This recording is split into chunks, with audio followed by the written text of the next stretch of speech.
ਜੈ ਮਸੀਹ ਦੀ ਪਿਆਰੇ ਦਰਸ਼ਕੋ, ਦਿਸ਼ਾ ਪਰਿਵਰਤਨ ਦੇ ਸਾਡੇ ਅੱਜ ਦੇ ਪ੍ਰੋਗਰਾਮ ਦੇ ਵਿੱਚ ਤੁਹਾਡਾ ਸਭਨਾਂ ਦਾ ਇੱਕ ਵਾਰ ਫੇਰ ਤੋਂ ਤਹਿ ਦਿਲ ਤੋਂ ਸਵਾਗਤ ਕਰਦੇ ਹਾਂ। ਅਸੀਂ ਉਮੀਦ ਕਰਦੇ ਹਾਂ ਕਿ ਤੁਸੀਂ ਸਾਰੇ ਪ੍ਰਭੂ ਯਿਸੂ ਜੀ ਦੇ ਵਿੱਚ ਭਲੇ ਚੰਗੇ ਹੋਵੋਗੇ। ਅਸੀਂ ਪਰਮੇਸ਼ਰ ਪਿਤਾ ਦਾ ਧੰਨਵਾਦ ਕਰਦੇ ਹਾਂ ਕਿ ਉਹਨੇ ਸਾਡੇ ਉੱਤੇ ਕਿਰਪਾ ਕੀਤੀ ਅਤੇ ਸਾਨੂੰ ਇੱਕ ਹੋਰ ਮੌਕਾ ਬਖਸ਼ਿਆ ਕਿ ਅਸੀਂ ਉਹਦੇ ਵਚਨ ਨੂੰ ਲੈ ਕੇ ਇੱਕ ਵਾਰ ਫੇਰ ਤੋਂ ਤੁਹਾਡੇ ਨਾਲ ਰੂਬਰੂ ਹੋ ਸਕੀਏ। ਦੋਸਤੋ, ਅਸੀਂ ਆਪਣੇ ਪਿਛਲੇ ਪ੍ਰੋਗਰਾਮ ਦੇ ਵਿੱਚ ਤਲਾਕ ਅਤੇ ਦੂਸਰੇ ਵਿਆਹ ਬਾਰੇ ਚਰਚਾ ਕਰ ਰਹੇ ਸੀ। ਅਸੀਂ ਪ੍ਰੋਗਰਾਮ ਦੇ ਵਿੱਚ ਜਾਣਿਆ ਕਿ ਪਰਮੇਸ਼ਰ ਵਿਆਹ ਦਾ ਆਦਰ ਕਰਦਾ ਹੈ। ਉਹਦੀ ਨਜ਼ਰਾਂ ਦੇ ਵਿੱਚ ਵਿਆਹ ਸਥਾਈ ਹੈ, ਪਰ ਤਲਾਕ ਤੋਂ ਉਹ ਨਫ਼ਰਤ ਕਰਦਾ ਹੈ। ਪਰਮੇਸ਼ਰ ਇਸ ਨੂੰ ਵਿਸ਼ਵਾਸਘਾਤ ਮੰਨਦਾ ਹੈ। ਅਸੀਂ ਆਪਣੇ ਪਿਛਲੇ ਪ੍ਰੋਗਰਾਮ ਦੇ ਵਿੱਚ ਉਹਨਾਂ ਦੋ ਕਾਰਨਾਂ ਨੂੰ ਜਾਣਿਆ ਜਿਨ੍ਹਾਂ ਦੇ ਕਰਕੇ ਤਲਾਕ ਸੰਭਵ ਹੈ। ਇਹਨਾਂ ਦੋ ਕਾਰਨਾਂ ਦੇ ਇਲਾਵਾ ਕੋਈ ਹੋਰ ਕਾਰਨ ਨਹੀਂ ਜਿਸ ਦੇ ਕਰਕੇ ਕਿ ਤਲਾਕ ਦਿੱਤਾ ਜਾ ਸਕੇ। ਉਹ ਕਾਰਨ ਸਨ, ਪਹਿਲਾ ਲਿੰਗ ਭੇਦ ਦੀ ਅਨੈਤਿਕਤਾ ਅਤੇ ਦੂਜਾ ਜਨਾਕਾਰੀ। ਸਾਡੇ ਅੱਜ ਦੇ ਪ੍ਰੋਗਰਾਮ ਦੇ ਵਿੱਚ ਅਸੀਂ ਹੁਣ ਇਸ ਤੋਂ ਅੱਗੇ ਵਧਾਂਗੇ ਅਤੇ ਇਸ ਵਿਸ਼ੇ ਨੂੰ ਹੋਰ ਡੂੰਘਾਈ ਦੇ ਵਿੱਚ ਸਮਝਣ ਦੀ ਕੋਸ਼ਿਸ਼ ਕਰਾਂਗੇ। ਅੱਜ ਅਸੀਂ ਇੱਕ ਸਵਾਲ ਦੇ ਉੱਤੇ ਗੌਰ ਕਰਾਂਗੇ ਕਿ ਕੀ ਤਿਆਗ ਦੇਣ ਤੋਂ ਬਾਅਦ ਦੂਜਾ ਵਿਆਹ ਸੰਭਵ ਹੈ, ਅਤੇ ਫਿਰ ਅਸੀਂ ਇੱਕ ਹੋਰ ਸੱਚਾਈ ਨੂੰ ਜਾਣਾਂਗੇ ਕਿ ਛੁਟਕਾਰਾ ਇਸ ਮਾਮਲੇ ਦਾ ਕੇਂਦਰ ਬਿੰਦੂ ਹੈ। ਅੱਜ ਦੇ ਆਧੁਨਿਕ ਸਮਾਜ ਦੇ ਵਿੱਚ ਤਲਾਕ ਇੱਕ ਆਮ ਗੱਲ ਹੋ ਗਈ ਹੈ ਅਤੇ ਇਹ ਸਮੱਸਿਆ ਦਿਨ ਪ੍ਰਤੀ ਦਿਨ ਕਲੀਸਿਆ ਦੇ ਵਿੱਚ ਵੀ ਆਪਣੀ ਪਕੜ ਨੂੰ ਮਜ਼ਬੂਤ ਕਰਦੀ ਜਾ ਰਹੀ ਹੈ।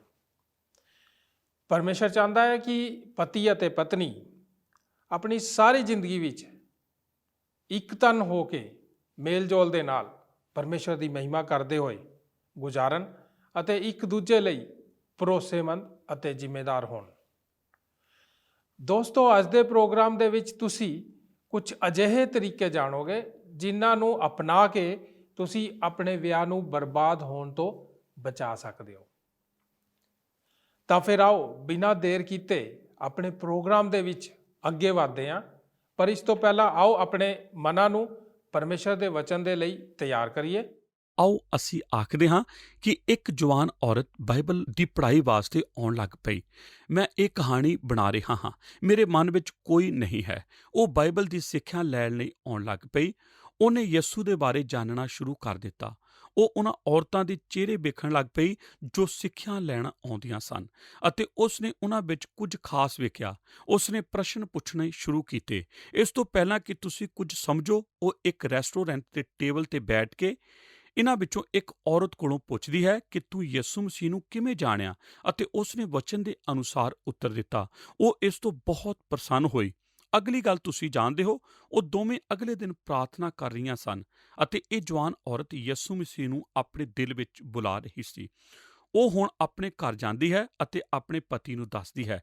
ਉਹ ਖੁਸ਼ ਨਾ ਹੋਇਆ। ਉਹ ਚਾਹੁੰਦਾ ਸੀ ਕਿ ਪਹਿਲੇ ਦੀ ਤਰ੍ਹਾਂ ਹੀ ਰਹੇ। ਹੁਣ ਉਸਦਾ ਜੀਵਨ ਬਦਲ ਚੁੱਕਾ ਸੀ, ਉਸਦਾ ਨਜ਼ਰੀਆ ਬਦਲ ਚੁੱਕਾ ਸੀ, ਉਹਦੇ ਰਹਿਣ ਸਹਿਣ ਵਿੱਚ ਬਦਲਾਅ ਆ ਚੁੱਕਾ ਸੀ।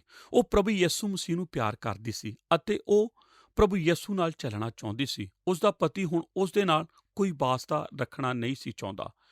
ਉਹ ਦਿਆਲੂ ਬਣਨ ਦੀ ਕੋਸ਼ਿਸ਼ ਕਰ ਰਹੀ ਸੀ। ਉਹ ਹਰੇਕ ਚੀਜ਼ ਕਰ ਰਹੀ ਸੀ ਜਿਸ ਦੇ ਬਾਰੇ ਪਹਿਲਾ ਪਤਰਸ ਕਰਨ ਲਈ ਆਖਦਾ ਹੈ। ਉਹ ਆਗਿਆਕਾਰੀ ਬਣਨ ਦੀ ਕੋਸ਼ਿਸ਼ ਕਰ ਰਹੀ ਸੀ। ਤਦ ਇੱਕ ਦਿਨ ਉਹ ਅੰਦਰ ਆਇਆ ਅਤੇ ਆਖਿਆ, ਮੈਂ ਇੱਕ ਮਸੀਹ ਲੜਕੀ ਨਾਲ ਸ਼ਾਦੀ ਦਾ ਜੀਵਨ ਨਹੀਂ ਬਿਤਾ ਸਕਦਾ। ਮੈਂ ਆਖਰੀ ਫੈਸਲਾ ਕਰ ਲਿਆ ਹੈ। ਹੁਣ ਮੈਂ ਤੇਰੇ ਨਾਲ ਨਹੀਂ ਰਹਿ ਸਕਦਾ। ਅਤੇ ਉਹ ਚਲਾ ਜਾਂਦਾ ਹੈ। ਉਹ ਉਸ ਨੂੰ ਤਲਾਕ ਦੇ ਦਿੰਦਾ ਹੈ। ਬਾਈਬਲ ਦੱਸਦੀ ਹੈ ਜਦ ਇਸ ਤਰ੍ਹਾਂ ਹੁੰਦਾ ਹੈ, ਜੇ ਉਹ ਚਲਾ ਜਾਂਦਾ ਹੈ ਅਤੇ ਉਸ ਨੂੰ ਤਲਾਕ ਨਹੀਂ ਦਿੰਦਾ, ਉਸ ਦੀ ਸਹਾਇਤਾ ਨਹੀਂ ਕਰਦਾ ਅਤੇ ਛੱਡ ਦਿੰਦਾ ਹੈ, ਤਾਂ ਉਸ ਔਰਤ ਦਾ ਅਧਿਕਾਰ ਹੈ ਕਿ ਉਹ ਉਸ ਨੂੰ ਤਲਾਕ ਦੇ ਦੇਵੇ। ਜੇ ਕੋਈ ਅਵਿਸ਼ਵਾਸੀ ਆਪਣੇ ਵਿਸ਼ਵਾਸੀ ਸਾਥੀ ਨੂੰ ਤਿਆਗ ਦਿੰਦਾ ਹੈ ਤਾਂ ਦੂਸਰਾ ਸਾਥੀ ਉਸ ਨੂੰ ਤਲਾਕ ਦੇ ਸਕਦਾ ਹੈ। ਹੁਣ ਬਾਈਬਲ ਦੱਸਦੀ ਹੈ ਤੁਹਾਨੂੰ ਇਸ ਤਰ੍ਹਾਂ ਨਹੀਂ ਕਰਨਾ ਚਾਹੀਦਾ ਅਤੇ ਇਸ ਤਰ੍ਹਾਂ ਕਰਨ ਦੀ ਜ਼ਰੂਰਤ ਨਹੀਂ, ਪਰ ਤਲਾਕ ਦੇਣ ਦੀ ਇਜਾਜ਼ਤ ਹੈ। ਬਸ ਇਹ ਹੀ ਦੋ ਕਾਰਨ ਹਨ ਜਦ ਤੁਸੀਂ ਤਲਾਕ ਦੇ ਸਕਦੇ ਹੋ। ਜੇ ਤੁਸੀਂ ਇਹ ਪਸੰਦ ਨਹੀਂ ਕਰਦੇ ਕਿ ਉਹ ਅੱਛਾ ਖਾਣਾ ਨਹੀਂ ਬਣਾਉਂਦੀ, ਤਾਂ ਇਹ ਕੋਈ ਕਾਰਨ ਨਹੀਂ ਹੈ। ਜੇ ਉਹ ਕੱਪੜੇ ਚੁੱਕ ਕੇ ਫਰਸ਼ 'ਤੇ ਸੁੱਟ ਦਿੰਦਾ ਹੈ, ਤਾਂ ਇਹ ਵੀ ਕੋਈ ਕਾਰਨ ਨਹੀਂ ਹੈ। ਤੁਹਾਨੂੰ ਉਸ ਦੇ ਨਾਲ ਜੀਵਨ ਬਿਤਾਉਣਾ ਹੈ। ਜੇ ਉਸ ਦੇ ਅੰਦਰ ਕੁਝ ਜਿਸ ਨੂੰ ਤੁਸੀਂ ਪਸੰਦ ਨਹੀਂ ਕਰਦੇ, ਤਾਂ ਇਹ ਤਲਾਕ ਦੇਣ ਦਾ ਕਾਰਨ ਨਹੀਂ ਹੈ। ਇਸ ਤਰ੍ਹਾਂ ਦਾ ਜੇ ਕੋਈ ਕੂੜਾ ਕਰਕਟ ਅੱਜ ਹੈ, ਕੱਲ ਉਹ ਤੁਹਾਡੇ ਘਰ ਦੀ ਦੀਵਾਰਾਂ ਤੋਂ ਪਰਮੇਸ਼ਰ ਦੇ ਵਚਨ ਨਾਲ ਬਾਹਰ ਚਲਾ ਜਾਏਗਾ। ਤੁਸੀਂ ਆਪ ਇਸ ਨੂੰ ਨਹੀਂ ਕਰ ਸਕਦੇ। ਨੰਬਰ 3, ਤਿਆਗ ਦੇਣ ਤੋਂ ਬਾਅਦ ਦੂਸਰਾ ਵਿਆਹ ਸੰਭਵ ਹੈ। ਹੁਣ ਇੱਥੇ ਤੀਸਰਾ ਸਿਧਾਂਤ ਹੈ, ਇਸ ਦੇ ਕਾਰਨ ਤੁਸੀਂ ਪਰੇਸ਼ਾਨ ਹੋ ਸਕਦੇ ਹੋ। ਦੂਸਰੀ ਸ਼ਾਦੀ ਦੀ ਇਜਾਜ਼ਤ, ਜੇ ਤੁਹਾਡੇ ਵਿੱਚ ਤਲਾਕ ਹੋ ਚੁੱਕਾ ਹੈ। ਆਓ ਇਸ ਦੇ ਬਾਰੇ ਮੈਂ ਤੁਹਾਨੂੰ ਦੱਸਦਾ ਹਾਂ, ਪਰ ਇਹ ਤੁਹਾਨੂੰ ਝਟਕਾ ਦੇ ਸਕਦਾ ਹੈ। ਜੇ ਤੁਹਾਡਾ ਤਲਾਕ ਸ਼ਾਸਤਰ ਦੇ ਅਨੁਸਾਰ ਹੈ, ਤਲਾਕ ਦਾ ਕਾਰਨ ਉਸ ਦੇ ਅਨੁਸਾਰ ਹੈ, ਤਾਂ ਤੁਸੀਂ ਦੂਜੀ ਸ਼ਾਦੀ ਕਰ ਸਕਦੇ ਹੋ। ਤੁਸੀਂ ਦੂਜੇ ਸਾਥੀ ਲੱਭ ਸਕਦੇ ਹੋ, ਸ਼ਾਦੀ ਕਰ ਸਕਦੇ ਹੋ। ਮੈਂ ਹਮੇਸ਼ਾ ਆਪਣੇ ਜੀਵਨ ਵਿੱਚ ਕਲੀਸਿਆ ਦੇ ਅੰਦਰ ਇਸ ਤਰ੍ਹਾਂ ਸੁਣਦਾ ਆ ਰਿਹਾ ਹਾਂ। ਠੀਕ ਹੈ, ਉਸ ਨੂੰ ਤਲਾਕ ਤਾਂ ਲੈ ਹੀ ਲੈਣਾ ਚਾਹੀਦਾ ਹੈ, ਪਰ ਹੁਣ ਉਹ ਦੂਜਾ ਵਿਆਹ ਨਹੀਂ ਕਰ ਸਕਦੀ। ਠੀਕ ਹੈ, ਉਸ ਨੂੰ ਤਲਾਕ ਲੈ ਹੀ ਲੈਣਾ ਚਾਹੀਦਾ ਹੈ, ਜਾਂ ਸ਼ਾਸਤਰ ਦੇ ਅਨੁਸਾਰ ਉਸ ਦਾ ਤਲਾਕ ਸਹੀ ਹੈ, ਤਾਂ ਫਿਰ ਇਹ ਵੀ ਸਹੀ ਹੈ ਕਿ ਦੂਜੀ ਸ਼ਾਦੀ ਕਰ ਸਕਦੀ ਹੈ। ਜੇ ਉਹ ਦੂਜੀ ਸ਼ਾਦੀ ਨਹੀਂ ਕਰ ਸਕਦੀ, ਉਸ ਨੂੰ ਤਲਾਕ ਵੀ ਨਹੀਂ ਲੈਣਾ ਚਾਹੀਦਾ।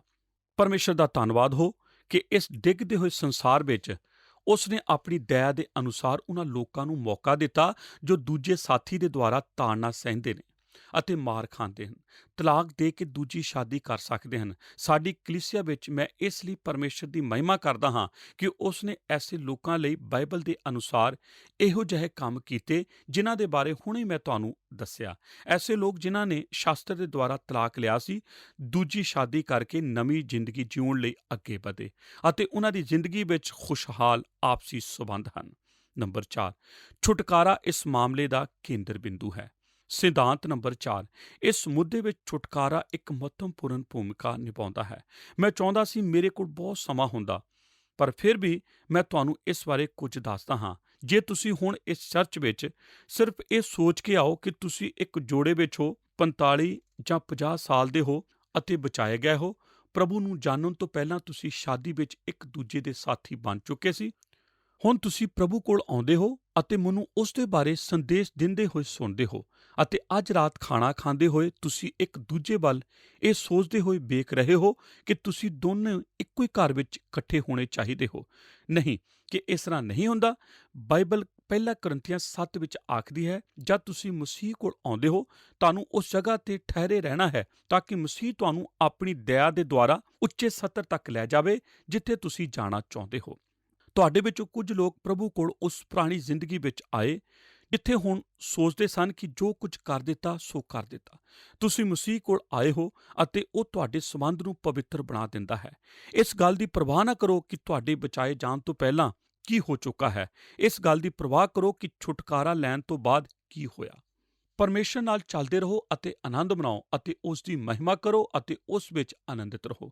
ਜੇ ਤੁਸੀਂ ਹੁਣ ਇਸ ਪਰੇਸ਼ਾਨੀ ਵਿੱਚ ਹੋ ਤਾਂ ਪਰਮੇਸ਼ਰ ਦਾ ਨਿਯਮ ਦੱਸਦਾ ਹੈ, ਇਸ ਗੱਲ ਦਾ ਕੋਈ ਫਰਕ ਨਹੀਂ ਪੈਂਦਾ ਕਿ ਤੁਸੀਂ ਛੁਡਾਏ ਗਏ ਹੋ ਜਾਂ ਗੁਆਚੇ ਹੋ। ਤੁਹਾਨੂੰ ਜ਼ਰੂਰਤ ਹੈ ਇਸ ਗੱਲ ਨੂੰ ਸਮਝੀਏ, ਪਰ ਜੇ ਤੁਸੀਂ ਮਸੀਹ ਕੋਲ ਆਏ ਹੋ ਤਾਂ ਤੁਸੀਂ ਉਸ ਨਾਲ ਸੰਬੰਧ ਰੱਖਦੇ ਹੋ ਅਤੇ ਉਸ ਨਾਲ ਚੱਲਦੇ ਹੋ, ਤਾਂ ਤੁਸੀਂ ਉਸ ਦੀ ਮਹਿਮਾ ਕਰ ਰਹੇ ਹੋ ਕਿ ਤੁਸੀਂ ਮੇਰੇ ਨਾਲ ਸਹਿਮਤ ਹੋ। ਤੁਸੀਂ ਮੇਰੇ ਕੋਲ ਇਹ ਸੁਣ ਰਹੇ ਹੋ ਕਿ ਅੱਜ ਸਾਡੀ ਕਲੀਸਿਆ ਵਿੱਚ ਬਹੁਤ ਸਾਰੇ ਐਸੇ ਲੋਕ ਹਨ ਜੋ ਪਹਿਲੇ ਦਰਜੇ ਦੇ ਨਾਗਰਿਕ ਹਨ, ਜਿਨ੍ਹਾਂ ਨੇ ਕਿਸੇ ਇੱਕ ਜਾਂ ਦੂਸਰੇ ਕਾਰਨ ਨਾਲ ਤਲਾਕ ਦੇ ਦਿੱਤਾ ਹੈ, ਅਤੇ ਤੁਸੀਂ ਮੈਨੂੰ ਸੁਣੋ ਅਤੇ ਤੁਸੀਂ ਇਸ ਦਾ ਵਿਸ਼ਵਾਸ ਕਰੋ। ਪਰਮੇਸ਼ਰ ਤਲਾਕ ਨਾਲ ਨਫ਼ਰਤ ਕਰਦਾ ਹੈ, ਕਿਉਂਕਿ ਇਹ ਉਸ ਦਾ ਪਹਿਲਾ ਹੀ ਨਿਯਮ ਨਹੀਂ ਹੈ, ਪਰ ਉਹ ਤਾਂ ਤਲਾਕ ਲਈ ਇਜਾਜ਼ਤ ਦਿੰਦਾ ਹੈ ਕਿਉਂਕਿ ਤੁਸੀਂ ਇੱਕ ਗਿਰੀ ਹੋਈ ਮਨੁੱਖ ਜਾਤੀ ਹੋ। ਇਹ ਹੀ ਨਿਚੋੜ ਹੈ ਅਤੇ ਬਾਈਬਲ ਤਲਾਕ ਅਤੇ ਦੂਜੀ ਸ਼ਾਦੀ ਲਈ ਇਸ ਤਰ੍ਹਾਂ ਹੀ ਸਿੱਖਿਆ ਦਿੰਦੀ ਹੈ। ਸਾਰਾਂਸ਼, ਹੁਣ ਮੈਂ ਤੁਹਾਡੇ ਨਾਲ ਗੱਲਬਾਤ ਕਰਨਾ ਚਾਹੁੰਦਾ ਹਾਂ ਅਤੇ ਮੈਂ ਚਾਹੁੰਦਾ ਹਾਂ ਤੁਸੀਂ ਸੁਣੋ। ਮੈਂ ਇੱਕ ਲੰਮੇ ਸਮੇਂ ਤੋਂ ਤੁਹਾਨੂੰ ਇਸ ਸਾਰਾਂਸ਼ ਦੇਣ ਦੀ ਤਿਆਰੀ ਕਰ ਰਿਹਾ ਸੀ।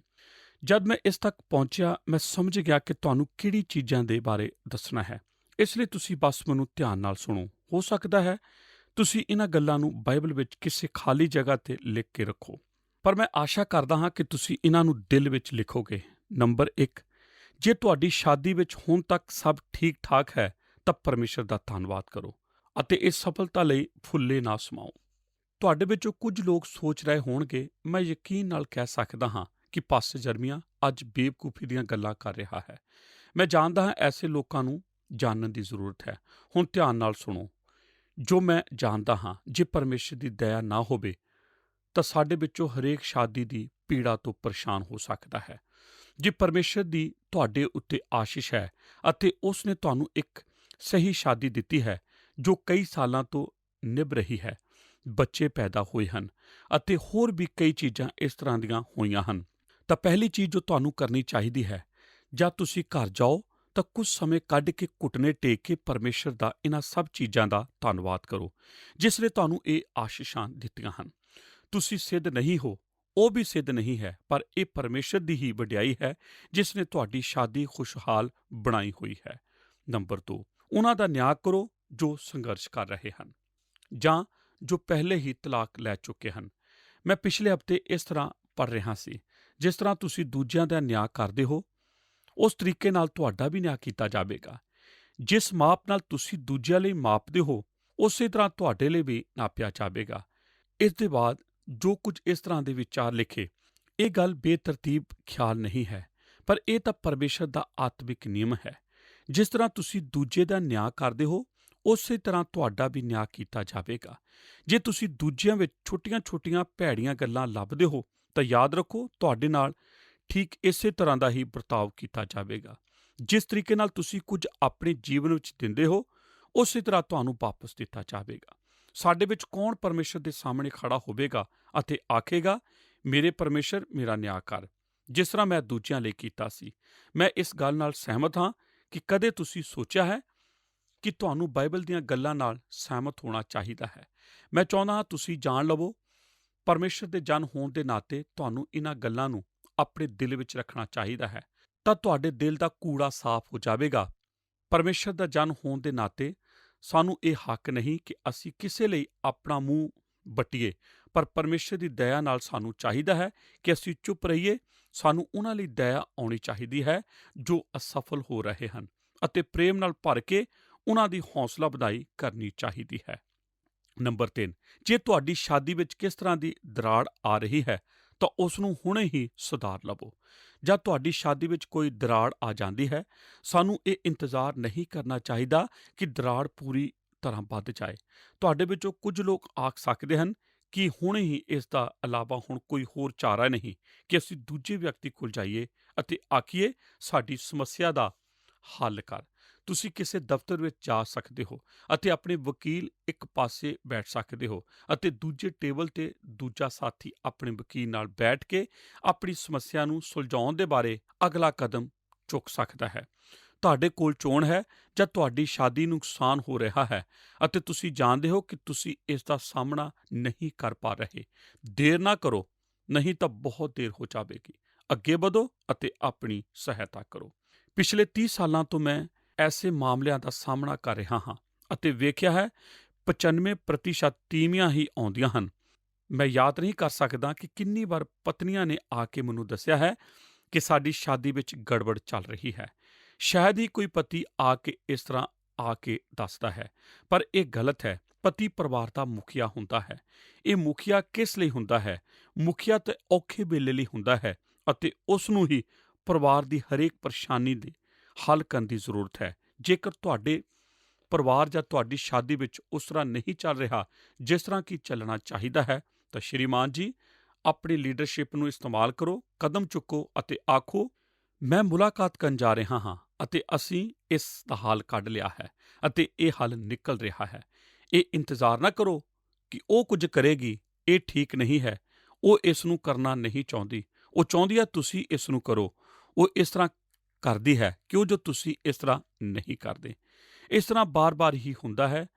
ਉਹ ਆਉਂਦੀ ਹੈ ਅਤੇ ਆਖਦੀ ਹੈ, ਪਾਸਟਰ ਮੈਂ ਨਹੀਂ ਜਾਣਦੀ ਕਿ ਕੀ ਕਰਾਂ, ਤੁਸੀਂ ਮੇਰੇ ਪਤੀ ਨੂੰ ਸਮਝਾਓ ਕਿ ਤੁਸੀਂ ਇਸ ਦੇ ਬਾਰੇ ਥੋੜ੍ਹੀ ਦੇਰ ਸੋਚੋਗੇ, ਮੈਨੂੰ ਕੀ ਕਰਨਾ ਚਾਹੀਦਾ ਹੈ। ਉੱਥੇ ਜਾਵਾਂ ਜਿੱਥੇ ਉਹ ਕੰਮ ਕਰਦਾ ਹੈ, ਉਸ ਦੇ ਨਾਲ ਤੁਰਾਂ ਅਤੇ ਆਖਾਂ ਮੈਂ ਤੇਰੀ ਸ਼ਾਦੀ ਦੇ ਬਾਰੇ ਗੱਲਬਾਤ ਕਰਨ ਆਇਆ ਹਾਂ। ਜਾਂ ਇਸ ਤਰ੍ਹਾਂ, ਇੱਕ ਦਿਨ ਤੇਰੀ ਪਤਨੀ ਮੇਰੇ ਕੋਲ ਆਈ ਸੀ, ਹੁਣ ਬਹੁਤ ਕੁਝ ਹੋ ਚੁੱਕਾ ਹੈ ਅਤੇ ਹੁਣ ਮੈਨੂੰ ਕੋਈ ਆਸ਼ਾ ਨਹੀਂ। ਆਦਮੀਆਂ ਲਈ ਜ਼ਰੂਰਤ ਹੈ ਕਿ ਉਹ ਖੜੇ ਹੋ ਕੇ ਇਸ ਤਰ੍ਹਾਂ ਆਖ ਸਕਣ, ਮੈਂ ਵੇਖ ਰਿਹਾ ਹਾਂ ਕਿ ਸਾਡੇ ਆਪਸੀ ਸੰਬੰਧ ਵਿੱਚ ਗੜਬੜ ਹੋ ਰਹੀ ਹੈ ਅਤੇ ਇਹ ਅੱਛੀ ਗੱਲ ਨਹੀਂ ਹੈ। ਮੈਂ ਇਸ ਲਈ ਕੁਝ ਕਦਮ ਚੁੱਕਣ ਜਾ ਰਿਹਾ ਹਾਂ ਅਤੇ ਕੁਝ ਸਮੇਂ ਵਿੱਚ ਹੀ ਆਪਣੇ ਮਹੱਤਵਪੂਰਨ ਸੰਬੰਧ ਨੂੰ ਫਿਰ ਠੀਕ-ਠਾਕ ਕਰ ਲਵਾਂਗਾ। ਨੰਬਰ 4, ਜੇ ਤੁਸੀਂ ਸ਼ਾਦੀ ਕਰਨ ਦੀ ਯੋਜਨਾ ਬਣਾਈ ਹੈ, ਪ੍ਰਾਰਥਨਾ ਸ਼ੁਰੂ ਕਰੋ। ਮੈਂ ਚਿਹਰਾ ਵੇਖ ਕੇ ਨਹੀਂ ਬੋਲ ਰਿਹਾ, ਮੈਂ ਤੁਹਾਨੂੰ ਸੱਚ ਦੱਸ ਰਿਹਾ ਹਾਂ। ਜ਼ਿਆਦਾਤਰ ਤਲਾਕ ਦੇਣ ਦੀ ਸ਼ੁਰੂਆਤ ਇਸ ਦੀ ਰਸਮ ਤੋਂ ਪਹਿਲਾਂ ਹੀ ਸ਼ੁਰੂ ਹੋ ਜਾਂਦੀ ਹੈ। ਤੁਸੀਂ ਸ਼ਾਇਦ ਵਿਸ਼ਵਾਸ ਨਹੀਂ ਕਰੋਗੇ ਕਿ ਲੋਕ ਕੁਝ ਕਾਰਨਾਂ ਦੇ ਚਾਹਤ ਲਈ ਹੀ ਸ਼ਾਦੀ ਕਰਦੇ ਹਨ। ਮੇਰੀ ਕਲਾਸ ਵਿੱਚ ਹਰੇਕ ਆਦਮੀ ਸ਼ਾਦੀ ਕਰ ਰਿਹਾ ਹੈ। ਮੈਨੂੰ ਹੀ ਸ਼ਾਦੀ ਕਰਨੀ ਪੈਂਦੀ ਹੈ। ਤੁਹਾਡੀ ਕਲਾਸ ਵਿੱਚ ਸ਼ਾਇਦ ਹਰੇਕ ਤਲਾਕ ਚਾਹੁੰਦਾ ਹੈ ਅਤੇ ਤੁਹਾਨੂੰ ਹੀ ਉਹ ਕਰਾਉਣਾ ਪੈਂਦਾ ਹੈ। ਸਾਨੂੰ ਜ਼ਰੂਰਤ ਹੈ ਕਿ ਅਸੀਂ ਸਮਝੀਏ ਕਿ ਸ਼ਾਦੀ ਇੱਕ ਮਹੱਤਵਪੂਰਨ ਜ਼ਿੰਮੇਵਾਰੀ ਹੈ ਜੋ ਕਦੇ ਤੁਸੀਂ ਲਵੋਗੇ। ਇਹ ਇੱਕ ਬਹੁਤ ਹੀ ਮਹੱਤਵਪੂਰਨ ਫੈਸਲਾ ਹੈ ਜੋ ਕਦੇ ਤੁਸੀਂ ਕਰੋਗੇ। ਇਸ ਨੂੰ ਬੜੀ ਸਾਵਧਾਨੀ ਨਾਲ ਲਵੋ। ਦਿਲ ਨਾਲ ਪ੍ਰਾਰਥਨਾ ਕਰਦੇ, ਜਲਦਬਾਜ਼ੀ ਨਾ ਕਰੋ। ਇੱਕ ਦੂਜੇ ਨੂੰ ਜਾਣਨ ਦੀ ਕੋਸ਼ਿਸ਼ ਕਰੋ। ਸਰੀਰ ਦੀ ਚਾਹਤ ਤੋਂ ਦੂਰ ਰਹੋ ਕਿਉਂਕਿ ਇਹ ਤੁਹਾਡੇ ਭਵਿੱਖ ਦਾ ਨਾਸ਼ ਕਰ ਦੇਵੇਗੀ। ਤੁਸੀਂ ਹਰ ਸੰਭਵ ਕੋਸ਼ਿਸ਼ ਕਰੋ ਇੱਕ ਦੂਜੇ ਨੂੰ ਸਮਝ ਲਈਏ। ਪ੍ਰਾਰਥਨਾ ਦੇ ਕੁਝ ਸਮੇਂ ਬਾਅਦ ਇੱਕ ਦੂਜੇ ਨਾਲ ਇਕੱਠੇ ਹੋਵੋ ਅਤੇ ਜ਼ਿੰਮੇਵਾਰੀ ਲਵੋ। ਜਲਦੀ ਵਿੱਚ ਕੀਤੀ ਗਈ ਸ਼ਾਦੀ ਜਲਦੀ ਹੀ ਖਤਮ ਹੋ ਜਾਂਦੀ ਹੈ। ਹੁਣ ਅੰਤ ਵਿੱਚ ਮੈਂ ਕੁਝ ਕਹਿਣਾ ਚਾਹੁੰਦਾ ਹਾਂ ਜੋ ਥੋੜ੍ਹਾ ਮੁਸ਼ਕਲ ਹੈ। ਨੰਬਰ 5, ਜੇ ਤੁਸੀਂ ਸ਼ਾਦੀ ਅਤੇ ਵਫ਼ਾਦਾਰੀ ਦੇ ਪ੍ਰਤੀ ਪਰਮੇਸ਼ਰ ਦਾ ਨਿਯਮ ਤੋੜਦੇ ਹੋ ਤਾਂ ਹੁਣੇ ਹੀ ਰੁਕ ਜਾਓ। ਪਾਪੀ ਸਬੰਧਾਂ ਤੋਂ ਹਟ ਕੇ ਆਪਣੇ ਸਬੰਧ ਪਰਮੇਸ਼ਰ ਅਤੇ ਆਪਣੇ ਪਰਿਵਾਰ ਨਾਲ ਬਣਾਓ ਅਤੇ ਇਸ ਨੂੰ ਹੁਣੇ ਹੀ ਸ਼ੁਰੂ ਕਰੋ। ਕਈ ਸਾਲਾਂ ਦੇ ਦੌਰਾਨ ਸਾਡੀ ਚਰਚ ਵਿਸ਼ੇਸ਼ ਕਰਕੇ ਕੁਝ ਮਹੀਨਿਆਂ ਤੋਂ ਬੜੀ ਤੇਜ਼ੀ ਨਾਲ ਅੱਗੇ ਵਧੀ ਅਤੇ ਕਲੀਸਿਆ ਦੇ ਬਾਰੇ ਮੈਨੂੰ ਬਹੁਤ ਕੁਝ ਸੁਣਨ ਨੂੰ ਮਿਲਿਆ। ਕੁਝ ਲੋਕ ਮੇਰੀ ਚਰਚ ਦੇ ਮੈਂਬਰ ਹਨ ਜੋ ਪਰਮੇਸ਼ਰ ਦੀ ਪਵਿੱਤਰਤਾਈ ਅਤੇ ਅਨੈਤਿਕਤਾ ਦੀ ਉਲੰਘਣਾ ਕਰਕੇ ਜੀ ਰਹੇ ਹਨ। ਚਾਹੇ ਇਹ ਦੂਸਰੇ ਦੇ ਬਿਸਤਰ ਦੀ ਚਾਹਤ ਹੋਵੇ ਜਾਂ ਕਿਸੇ ਇੱਕ ਨਾਲ ਲਿੰਗ ਸੰਬੰਧ ਹੋਵੇ। ਤੁਸੀਂ ਅਨੈਤਿਕਤਾ ਵਿੱਚ ਹੋ। ਤੁਸੀਂ ਤਾਂ ਸਿਰਫ ਐਤਵਾਰ ਚਰਚ ਆਉਂਦੇ ਹੋ ਅਤੇ ਸੋਚਦੇ ਹੋ ਸਭ ਠੀਕ ਹੈ। ਤੁਸੀਂ ਉੱਥੇ ਪਰਮੇਸ਼ਰ ਦੇ ਪਰਿਵਾਰ ਦੀ ਖੁਰਾਕ ਲੈਂਦੇ ਹੋ ਅਤੇ ਫਿਰ ਵਾਪਸ ਸੰਸਾਰ ਵਿੱਚ ਚਲੇ ਜਾਂਦੇ ਹੋ ਅਤੇ ਇਸ ਤਰ੍ਹਾਂ ਮਹਿਸੂਸ ਕਰਦੇ ਹੋ ਕਿ ਪਰਮੇਸ਼ਰ ਹੈ ਹੀ ਨਹੀਂ। ਮੈਂ ਤੁਹਾਨੂੰ ਦੱਸਣਾ ਚਾਹੁੰਦਾ ਹਾਂ, ਸਾਨੂੰ ਪਤਾ ਨਹੀਂ ਲੱਗਦਾ ਕਿਉਂਕਿ ਚਰਚ ਇੰਨਾ ਫੈਲ ਚੁੱਕਾ ਹੈ। ਅਸੀਂ ਸਭਨਾਂ ਬਾਰੇ ਨਹੀਂ ਜਾਣ ਸਕਦੇ। ਪਰ ਮੈਂ ਤੁਹਾਨੂੰ ਦੱਸਣਾ ਚਾਹੁੰਦਾ ਹਾਂ, ਜਦ ਮੈਨੂੰ ਐਸੇ ਲੋਕਾਂ ਦਾ ਪਤਾ ਲੱਗਦਾ ਹੈ ਜੋ ਸਾਡੀ ਕਲੀਸਿਆ ਵਿੱਚ ਹਨ ਅਤੇ ਇਸ ਤਰ੍ਹਾਂ ਦੀ ਜ਼ਿੰਦਗੀ ਜੀ ਰਹੇ ਹਨ ਅਤੇ ਪਛਤਾਪ ਨਹੀਂ ਕਰਦੇ ਅਤੇ ਨਾ ਹੀ ਆਪਣੇ ਪਾਪਾਂ ਦਾ ਸਾਹਮਣਾ ਕਰਦੇ ਹਨ। ਅਸੀਂ ਮੱਤੀ 18 ਦੇ ਅਨੁਸਾਰ ਉਹ ਸਭ ਕੁਝ ਕਰਾਂਗੇ ਜੋ ਅਸੀਂ ਕਰ ਸਕਦੇ ਹਾਂ ਇਸ ਲਈ ਉਹਨਾਂ ਦੀ ਵਾਪਸੀ ਦੀ ਬਹਾਲੀ ਹੋ ਸਕੇ। ਪਰ ਜੇ ਉਹ ਇਸ ਦਾ ਇਨਕਾਰ ਕਰਦੇ ਹਨ ਅਤੇ ਆਪਣੇ ਪਾਪ ਵਿੱਚ ਹੀ ਆਪਣਾ ਜੀਵਨ ਜਿਉਣਾ ਚਾਹੁੰਦੇ ਹਨ ਤਾਂ ਅਸੀਂ ਇਸ ਨੂੰ ਸਹਿਣ ਨਹੀਂ ਕਰਾਂਗੇ। ਅਸੀਂ ਕਲੀਸਿਆ ਵਿੱਚ ਉਹਨਾਂ ਦੇ ਨਾਮ ਦੀ ਘੋਸ਼ਣਾ ਕਰਕੇ ਉਹਨਾਂ ਦੀ ਮੈਂਬਰਸ਼ਿਪ ਖਤਮ ਕਰ ਦੇਵਾਂਗੇ। ਇਹ ਬੜੀ ਸਾਵਧਾਨੀ ਅਤੇ ਪ੍ਰਾਰਥਨਾ ਨਾਲ ਕੀਤਾ ਜਾਵੇਗਾ। ਇੱਕ ਵਾਰ ਮੈਂ ਕਲੀਵਲੈਂਡ ਤੋਂ ਵਾਪਸ ਆ ਰਿਹਾ ਸੀ ਅਤੇ ਬਹੁਤ ਥੱਕਿਆ ਹੋਇਆ ਸੀ। ਇਸ ਲਈ ਹਵਾਈ ਜਹਾਜ਼ ਦੀ ਸੀਟ ਤੇ ਬੈਠ ਕੇ ਸੌਣ ਦੇ ਬਾਰੇ ਸੋਚ ਰਿਹਾ ਸੀ। ਮੈਂ ਆਪਣੇ ਪਿੱਛੇ ਛੋਟੀ ਜਿਹੀ ਚੀਖ ਸੁਣੀ। ਮੈਂ ਸੋਚਿਆ ਸ਼ਾਇਦ ਕੋਈ ਉਡਾਨ ਦੇ ਕਰਕੇ ਡਰ ਗਿਆ ਹੋਵੇਗਾ। ਤਦ ਏਅਰ ਹੋਸਟਲ ਉੱਥੇ ਗਈ ਜਿੱਥੇ ਆਵਾਜ਼ ਆਈ ਸੀ ਅਤੇ ਉਸ ਨੇ ਬੱਚੇ ਨੂੰ ਚੁੱਕ ਲਿਆ ਅਤੇ ਲਿਆ ਕੇ ਮੇਰੇ ਨਾਲ ਸੀਟ ਤੇ ਬਿਠਾ ਦਿੱਤਾ ਜੋ ਖਾਲੀ ਪਈ ਸੀ ਅਤੇ ਉਹ ਖਿੜਕੀ ਵਾਲੇ ਪਾਸੇ ਬੈਠ ਗਿਆ। ਉਹ 9 ਸਾਲ ਦਾ ਬੱਚਾ ਅਫਰੀਕਨ ਅਮਰੀਕਾ ਦਾ ਰਹਿਣ ਵਾਲਾ ਸੀ। ਬੱਚਾ ਖਿੜਕੀ ਨਾਲ ਆਪਣਾ ਮੂੰਹ ਦੀ ਟੇਕ ਲਗਾ ਕੇ ਬੈਠਾ ਹੋਇਆ ਸੀ ਅਤੇ ਕੁਝ ਹੀ ਦੇਰ ਬਾਅਦ ਮੈਂ ਉਸ ਦੀਆਂ ਸਿਸਕੀਆਂ ਦੀ ਆਵਾਜ਼ ਸੁਣੀ। ਉਹ ਆਖ ਰਿਹਾ ਸੀ, ਮੈਨੂੰ ਆਪਣਾ ਡੈਡੀ ਚਾਹੀਦਾ ਹੈ, ਮੈਨੂੰ ਆਪਣਾ ਡੈਡੀ ਚਾਹੀਦਾ ਹੈ। ਏਅਰ ਹੋਸਟਲ ਨੇ ਨਹੀਂ ਸਮਝ ਪਾ ਰਹੀ ਸੀ ਕਿ ਉਹ ਕੀ ਕਰੇ। ਦੋਹਾਂ ਵਿੱਚੋਂ ਇੱਕ ਨੇ ਆ ਕੇ ਉਸ ਦੇ ਮੋਢੇ ਉੱਤੇ ਹੱਥ ਰੱਖਿਆ ਅਤੇ ਕਿਹਾ, ਤੂੰ ਘਰ ਜਾ ਰਿਹਾ ਹੈ, ਸਭ ਠੀਕ ਹੋ ਜਾਵੇਗਾ। ਅੰਤ ਵਿੱਚ ਇੱਕ ਏਅਰ ਹੋਸਟਲ ਨੂੰ ਗੱਲ ਸੁੱਝੀ ਕਿ ਉਹ ਇਸ ਬੱਚੇ ਦੇ ਧਿਆਨ ਨੂੰ ਕਿਸੇ ਹੋਰ ਪਾਸੇ ਲਾਵੇ। ਇਸ ਲਈ ਉਹਨੇ ਬੱਚੇ ਨੂੰ ਆਖਿਆ, ਜੈਫ, ਕੀ ਤੂੰ ਖਾਣਾ ਵੰਡਣ ਵਿੱਚ ਸਾਡੀ ਮਦਦ ਕਰੇਗਾ? ਜੈਫ ਤਿਆਰ ਹੋ ਗਿਆ। ਜੈਫ ਨੇ ਮੈਨੂੰ ਮੇਰਾ ਖਾਣਾ ਦਿੱਤਾ। ਮੈਂ ਆਖਿਆ, ਜੈਫ, ਤੂੰ ਠੀਕ ਠਾਕ ਹੈ? ਉਸਨੇ ਆਖਿਆ, ਹਾਂ। ਮੈਂ ਪੁੱਛਿਆ, ਕੀ ਪਰੇਸ਼ਾਨੀ ਸੀ? ਉਸਨੇ ਆਖਿਆ, ਮੈਂ ਆਪਣੇ ਡੈਡੀ ਨੂੰ ਛੱਡ ਕੇ ਆਇਆ ਹਾਂ, ਮੈਂ ਆਪਣੇ ਡੈਡੀ ਨੂੰ ਛੱਡ ਕੇ ਜਾ ਰਿਹਾ ਹਾਂ। ਮੈਂ ਪੁੱਛਿਆ, ਕਿ ਤੂੰ ਛੁੱਟੀਆਂ ਵਿੱਚ ਜਾ ਰਿਹਾ ਹੈ? ਉਸਨੇ ਉੱਤਰ ਦਿੱਤਾ, ਨਹੀਂ ਸ਼੍ਰੀਮਾਨ ਜੀ, ਮੈਂ 6 ਮਹੀਨੇ ਆਪਣੇ ਡੈਡੀ ਕੋਲ ਰਹਿ ਕੇ ਆ ਰਿਹਾ ਹਾਂ ਅਤੇ ਹੁਣ 6 ਮਹੀਨੇ ਲਈ ਆਪਣੀ ਮੰਮੀ ਕੋਲ ਜਾ ਰਿਹਾ ਹਾਂ। ਮੈਂ ਆਪਣੇ ਡੈਡੀ ਨੂੰ ਬਹੁਤ ਪਿਆਰ ਕਰਦਾ ਹਾਂ ਅਤੇ ਹੁਣ ਮੈਂ 6 ਮਹੀਨਿਆਂ ਲਈ ਆਪਣੇ ਡੈਡੀ ਨੂੰ ਨਹੀਂ ਵੇਖਾਂਗਾ। ਮੇਰਾ ਦਿਲ ਭਰ ਆਇਆ। ਮੈਂ ਸਮਝ ਨਾ ਸਕਿਆ ਕੀ ਕਰਾਂ। ਮੈਂ ਆਪਣੇ ਆਪ ਨੂੰ ਆਖਿਆ, ਪਰਮੇਸ਼ਰ ਨੇ ਤਾਂ ਇਸ ਤਰ੍ਹਾਂ ਕਦੀ ਚਾਹਤ ਨਹੀਂ ਕੀਤੀ ਸੀ। ਮੈਂ ਤੁਹਾਨੂੰ ਸਭ ਨੂੰ ਆਖਦਾ ਹਾਂ ਜੋ ਸ਼ਾਦੀशुदा ਹਨ ਕਿ ਤੁਹਾਡੇ ਬੱਚੇ ਹਨ। ਪਰਮੇਸ਼ਰ ਨੇ ਤੁਹਾਨੂੰ ਬੱਚੇ ਇਸ ਲਈ ਦਿੱਤੇ ਹਨ ਕਿ ਤੁਸੀਂ ਉਹਨਾਂ ਨੂੰ ਪਿਆਰ ਕਰੋ ਅਤੇ ਉਹਨਾਂ ਦਾ ਪਾਲਣ ਪੋਸ਼ਣ ਕਰੋ। ਉਹਨਾਂ ਦਾ ਪਾਲਣ ਪੋਸ਼ਣ ਪਰਿਵਾਰ ਵਿੱਚ ਮੰਮੀ ਅਤੇ ਡੈਡੀ ਨਾਲ ਹੋਣਾ ਚਾਹੀਦਾ ਹੈ। ਮੈਂ ਆਸ਼ਾ ਕਰਦਾ ਹਾਂ ਤੁਸੀਂ ਇਸ ਗੱਲ ਨੂੰ ਕਦੇ ਨਾ ਭੁੱਲੋਗੇ। ਮੈਂ ਸ਼ੁੱਕਰਵਾਰ ਰਾਤ ਨੂੰ ਚਰਚ ਮੀਟਿੰਗ ਵਿੱਚ ਆਖਰੀ ਲਾਈਨ ਵਿੱਚ ਖੜਾ ਸੀ। ਇੱਕ ਵਿਅਕਤੀ ਮੇਰੇ ਕੋਲ ਆ ਕੇ ਕਹਾਣੀ ਸੁਣਨ ਲੱਗਾ ਕਿ ਮੇਰੇ ਨਾਲ ਕੀ ਹੋਇਆ। ਉਹ ਕੰਪਿਊਟਰ ਦੀ ਸਹਾਇਤਾ ਨਾਲ ਕੁਝ ਖੋਜ ਵਗੈਰਾ ਕਰਨਾ ਚਾਹੁੰਦਾ ਸੀ ਪਰ ਉਹ ਕੁਝ ਗਲਤੀਆਂ ਕਰ ਬੈਠਾ। ਉਸ ਦੇ ਕੋਲ ਬਹੁਤ ਪੈਸਾ ਸੀ ਪਰ ਜਿਸ ਤਰ੍ਹਾਂ ਕੰਪਿਊਟਰ ਨਾਲ ਹੁੰਦਾ ਹੈ, ਅਤੇ ਉਹ ਉਹਨਾਂ ਭੈੜੀਆਂ ਗੱਲਾਂ ਵਿੱਚ ਲੱਗ ਗਿਆ ਅਤੇ ਆਪਣਾ ਸਭ ਕੁਝ ਗਵਾ ਬੈਠਾ। ਉਸ ਦਾ ਸਾਰਾ ਪੈਸਾ ਖਤਮ ਹੋ ਗਿਆ, ਉਸ ਦੀ ਸ਼ਾਦੀ ਖਤਮ ਹੋ ਗਈ, ਉਸ ਦਾ ਪਰਿਵਾਰ ਖਤਮ ਹੋ ਗਿਆ। ਇਹ ਆਦਮੀ ਜੋ ਕਦੀ ਇੱਕ ਵੱਡੇ ਮਕਾਨ ਵਿੱਚ ਰਹਿੰਦਾ ਸੀ, ਉਸ ਨੂੰ ਛੱਡਣਾ ਪਿਆ ਅਤੇ ਉਸ ਨੂੰ ਇੱਕ ਛੋਟੇ ਮਕਾਨ ਵਿੱਚ ਆਉਣਾ ਪਿਆ। ਉਸ ਨੇ ਆਖਿਆ ਉਸ ਦੇ ਜੀਵਨ ਦਾ ਸਭ ਤੋਂ ਬੁਰਾ ਦਿਨ ਸੀ ਜਦ ਉਸ ਨੂੰ ਇੱਕ ਛੋਟੇ ਜਿਹੇ ਮਕਾਨ ਤੋਂ ਵੀ ਬੇਦਖਲ ਕਰ ਦਿੱਤਾ ਗਿਆ। ਉਹ ਆਪਣੇ ਜੀਵਨ ਦੇ ਸਭ ਤੋਂ ਨੀਵੇਂ ਸਤਰ ਤੇ ਪਹੁੰਚ ਗਿਆ ਸੀ। ਜਦ ਉਹ ਬੇਦਖਲ ਹੋਇਆ ਤਾਂ ਆਪਣੀ ਕਾਰ ਵਿੱਚ ਬੈਠ ਕੇ ਚੱਲ ਪਿਆ ਤਾਂ ਕਿ ਰਹਿਣ ਲਈ ਮਾਮੂਲੀ ਬਸੇਰਾ ਲੱਭੇ। ਉਸ ਨੇ ਆਖਿਆ, ਇਹ ਇੱਕ ਸੱਚੀ ਕਹਾਣੀ ਹੈ ਜੋ ਮੈਂ ਦੱਸ ਰਿਹਾ ਹਾਂ। ਜਦ ਮੈਂ ਕਾਰ ਚਲਾ ਰਿਹਾ ਸੀ ਤਾਂ ਮੈਂ ਰੇਡੀਓ ਨੂੰ ਸੁਣ ਰਿਹਾ ਸੀ ਜੋ ਮੇਰੀ ਆਦਤ ਸੀ। ਉਸ ਵਿੱਚ ਇੱਕ ਆਦਮੀ ਬਦਕਿਸਮਤੀ ਦੇ ਫਾਇਦੇ ਦੱਸ ਰਿਹਾ ਸੀ ਅਤੇ ਮੈਂ ਸੋਚਿਆ ਉਹ ਮੈਂ ਹਾਂ ਅਤੇ ਗੌਰ ਨਾਲ ਸੁਣਨ ਲੱਗ ਪਿਆ। ਅਤੇ ਉਸ ਨੇ ਆਖਿਆ, ਤੁਸੀਂ ਜਾਣਦੇ ਹੋ ਉਹ ਕੌਣ ਸੀ? ਉਹ ਤੁਸੀਂ ਸੀ।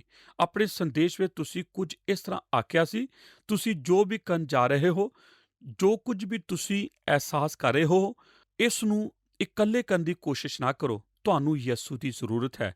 ਜੇ ਤੁਸੀਂ ਉਸ ਦੇ ਬਾਰੇ ਨਹੀਂ ਜਾਣਦੇ, ਉਸ ਨੂੰ ਆਪਣੇ ਜੀਵਨ ਵਿੱਚ ਲੈ ਲਓ। ਉਹ ਤੁਹਾਡੇ ਪਾਪ ਮਾਫ ਕਰ ਦੇਵੇਗਾ, ਉਹ ਤੁਹਾਨੂੰ ਆਸ਼ਾ ਦੇਵੇਗਾ, ਉਹ ਤੁਹਾਨੂੰ ਆਜ਼ਾਦ ਕਰ ਦੇਵੇਗਾ। ਉਹ ਕਾਰ ਚਲਾਉਂਦਾ ਹੋਇਆ ਆਪਣੇ ਐਸੇ ਛੋਟੇ ਜਿਹੇ ਮਕਾਨ ਦੀਆਂ ਪੌੜੀਆਂ ਤੇ ਬੈਠ ਗਿਆ, ਆਪਣੇ ਸਿਰ ਉੱਤੇ ਹੱਥ ਰੱਖ ਕੇ ਸਿਸਕੀਆਂ ਲੈਂਦਿਆਂ ਹੋਇਆ ਪ੍ਰਾਰਥਨਾ ਕਰਨ ਲੱਗ ਪਿਆ ਅਤੇ ਆਖਿਆ, ਪਰਮੇਸ਼ਰ, ਕੀ ਤੂੰ ਮੈਨੂੰ ਮੇਰੀ ਬੁਰਾਈ ਦੇ ਨਾਲ ਜੋ ਮੈਂ ਜੀਵਨ ਭਰ ਕਰ ਚੁੱਕਾ ਹਾਂ, ਤੂੰ ਮੇਰੇ ਪਾਪ क्षमा ਕਰ ਦੇਵੇ ਅਤੇ ਮੇਰੇ ਅੰਦਰ ਬੁਰਾਈ ਨੂੰ ਦੂਰ ਕਰ ਦੇਵੇ। ਜੋ ਕੁਝ ਮੇਰੇ ਕੋਲ ਬਚਿਆ ਹੈ ਉਸ ਦਾ ਸਹੀ ਇਸਤੇਮਾਲ ਕਰਾਂ। ਅਤੇ ਫਿਰ ਉਸ ਨੇ ਆਖਿਆ, ਯਸੂ ਮੇਰੇ ਜੀਵਨ ਵਿੱਚ ਆ ਗਿਆ ਅਤੇ ਮੈਨੂੰ ਬਚਾ ਲਿਆ ਅਤੇ ਮੈਨੂੰ ਮਾਫ ਕਰ ਦਿੱਤਾ।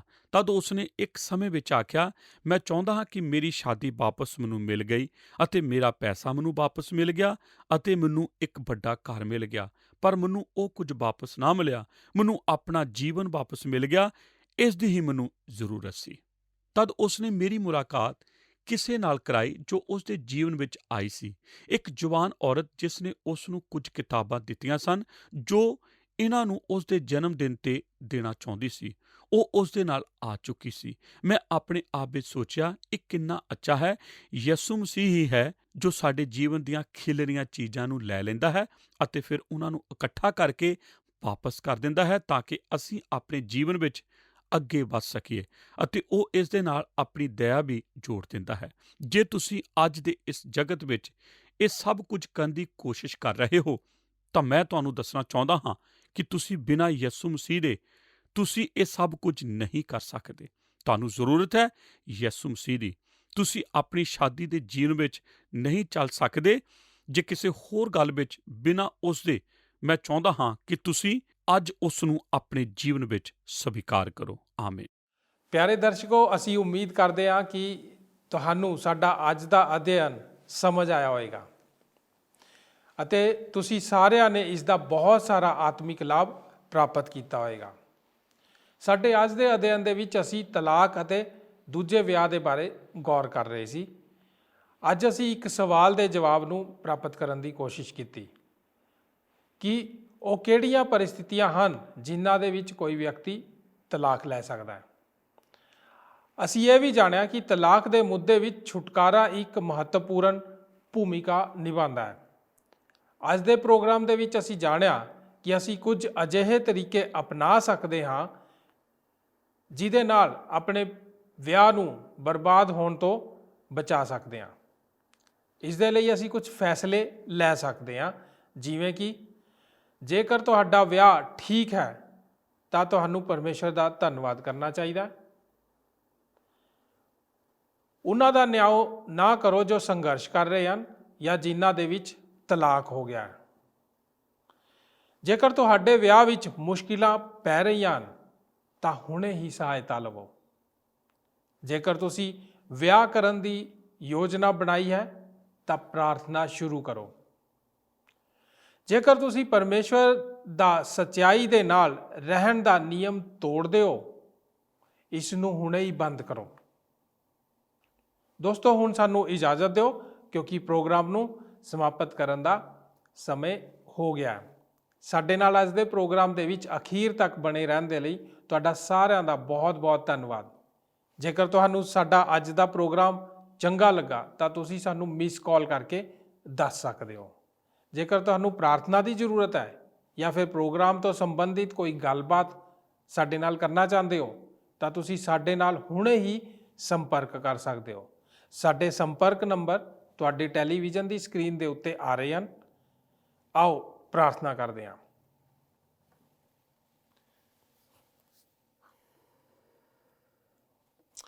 ਸਾਡੇ ਅਨੁਗ੍ਰਹਕਾਰੀ ਦਿਆਲੂ ਪਰਮੇਸ਼ਰ ਪ੍ਰਭੂ ਯਿਸੂ ਮਸੀਹ ਜੀ ਦੇ ਨਾਂ 'ਚ ਅਸੀਂ ਤੁਹਾਡੇ ਚਰਨਾਂ ਚਾਹੁੰਦੇ ਪ੍ਰਭੂ ਜੀ, ਤੁਹਾਡਾ ਧੰਨਵਾਦ ਕਰਦੇ ਹਾਂ ਕਿ ਤੁਸੀਂ ਮਹਾਨ ਹੋ ਔਰ ਤੁਸੀਂ ਚਾਹੁੰਦੇ ਹੋ ਕਿ ਸਾਡੇ ਪਰਿਵਾਰਾਂ ਦੇ ਵਿੱਚ ਤੁਹਾਡੀ ਸ਼ਾਂਤੀ ਬਣੀ ਰਹੇ ਅਤੇ ਤੁਸੀਂ ਸਾਡੇ ਪਰਿਵਾਰਾਂ ਦੇ ਵਿੱਚੋਂ ਮਹਿਮਾ ਨੂੰ ਪ੍ਰਾਪਤ ਕਰੋ।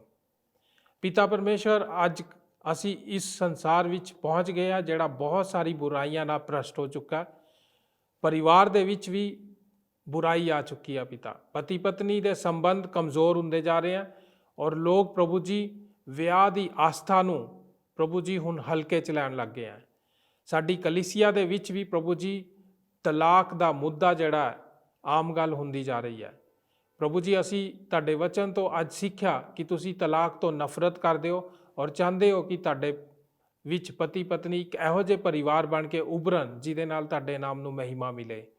ਪ੍ਰਭੂ ਜੀ, ਅਸੀਂ ਪ੍ਰਾਰਥਨਾ ਕਰਦੇ ਹਾਂ ਤਲਾਕ ਦਾ ਜਿਹੜਾ ਮੁੱਦਾ ਹੈ, ਜੋ ਕਿ ਇਹ ਵਿਸ਼ਾ ਹੈ, ਬਹੁਤ ਹੀ ਸੰਜੀਦਾ ਹੈ। ਸਾਡੇ ਲੋਕ ਇਸ ਮੁੱਦੇ ਨੂੰ ਸਮਝਣ ਔਰ ਪ੍ਰਭੂ ਜੀ ਆਪਣੇ ਜੀਵਨ ਨੂੰ ਤੁਹਾਡੇ ਉੱਤੇ ਪੂਰੀ ਤਰ੍ਹਾਂ ਨਿਰਭਰ ਕਰਨ, ਤਾਂ ਕਿ ਪਿਤਾ ਪਰਮੇਸ਼ਰ ਇਹੋ ਜਿਹੀ ਪਰਿਸਥਿਤੀਆਂ ਜਿਹੜੀਆਂ ਪਤੀ ਔਰ ਪਤਨੀ ਦੇ ਵਿੱਚ ਮੁਸ਼ਕਿਲਾਂ ਪੈਦਾ ਕਰਦੀਆਂ, ਪਿਤਾ ਪਰਮੇਸ਼ਰ ਉਹਨਾਂ ਦੇ ਵਿੱਚ ਪਿਆਰ ਪੈਦਾ ਹੋ ਸਕੇ, ਉਹਨਾਂ ਦੇ ਵਿੱਚ ਵਿਸ਼ਵਾਸ ਪੈਦਾ ਹੋ ਸਕੇ ਔਰ ਉਹ ਦੋਨੋਂ ਮਿਲ ਕੇ ਪ੍ਰਭੂ ਜੀ ਤੁਹਾਡੀ ਵਡਿਆਈ ਕਰ ਸਕੇ। ਪਿਆਰੇ ਪਿਤਾ ਪਰਮੇਸ਼ਰ, ਜਿੰਨੇ ਵੀ ਬੰਧਨ ਹੈ, ਅੱਜ ਮੈਂ ਪ੍ਰਾਰਥਨਾ ਕਰਦਾ ਕਿ ਸ਼ੈਤਾਨ ਦੀ ਤਰਫ ਤੋਂ ਜਿਹੜੇ ਵੀ ਤਲਾਕ ਦੇ ਬੰਧਨ ਹਨ, ਜਿਨ੍ਹਾਂ ਵੀ ਪਤੀ ਪਤਨੀਆਂ ਦੇ ਉੱਤੇ ਪਿਤਾ ਪਰਮੇਸ਼ਰ ਇਹ ਸਮੱਸਿਆ ਹੈ, ਉਹ ਸਭ ਯਿਸੂ ਮਸੀਹ ਦੇ ਨਾਮ ਤੋਂ ਦੂਰ ਹੁੰਦੀਆਂ ਚੱਲ ਜਾਣ। ਪ੍ਰਭੂ ਜੀ, ਤੁਸੀਂ ਆਪਣੀ ਕਿਰਪਾ ਕਰੋ ਔਰ ਤਲਾਕ ਦੇ ਬੰਧਨਾਂ ਤੋਂ ਲੋਕਾਂ ਨੂੰ ਆਜ਼ਾਦ ਕਰੋ।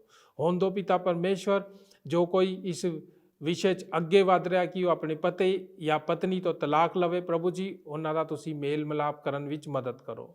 ਪ੍ਰਭੂ ਜੀ, ਸਾਰੀ ਜ਼ਰੂਰਤਾਂ ਨੂੰ ਪੂਰੀ ਕਰੋ, ਸਾਰੇ ਬੰਧਨਾਂ ਤੋਂ ਆਜ਼ਾਦ ਕਰੋ। ਯਿਸੂ ਨਾਸਰੀ ਜੀ ਦੇ ਨਾਂ 'ਚ ਮੰਗਦੇ ਹਾਂ, ਆਮੀਨ। ਹੁਣ ਅਗਲੇ ਪ੍ਰੋਗਰਾਮ ਦੇ ਵਿੱਚ ਫਿਰ ਮੁਲਾਕਾਤ ਕਰਾਂਗੇ। ਤਦ ਤੱਕ ਦੇ ਲਈ ਜੈ ਮਸੀਹ ਦੀ। ਕੀ ਤੁਹਾਨੂੰ ਇਹ ਪ੍ਰੋਗਰਾਮ ਪਸੰਦ ਆਇਆ? ਹੁਣੇ ਸਾਨੂੰ ਇੱਕ ਮਿਸ ਕਾਲ ਦਿਓ ਤੇ ਤੁਸੀਂ ਅਗਲੇ ਜੇਤੂ ਹੋ ਸਕਦੇ ਹੋ।